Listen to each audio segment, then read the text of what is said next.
ஒரு ஊர்ல ஒரு பெரியவர் வெயில் ரொம்ப ஜாஸ்தியா இருக்குன்னு சொல்லிட்டு கண்ணுக்கு மேல கை வச்சுக்கிட்டு இப்படி சுத்தி முத்தி தேடிக்கிட்டு இருந்தாராம். அப்ப கூட இருந்த ஒரு சின்ன பையன் என்ன தேடுறீங்க அப்படின்னு கேட்டானா. அதுக்கு அந்த பெரியவர் சொன்னாரா, அது ஒண்ணு இல்ல தம்பி, உங்க அப்பா இங்கதான் இருப்பாருன்னு சொன்னாங்க, அதான் தேடிக்கிட்டு இருக்கேன். எங்க உங்க அப்பாவையா காணோம்?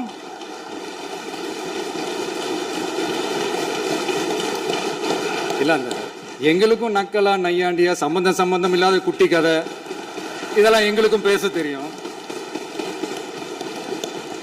அந்த கதையில பெரியவர் அப்படி சொன்னாராம், தப்பா எடுத்துக்காதீங்க. அந்த கதையில பெரியவர் அப்படி கேட்டாராம். அதனால யாரும் இங்க டென்ஷன் ஆக வேணாம். அதனால இன்னொரு இந்த என்னுடைய உரையை முடிக்கிறதுக்கு முன்னாடி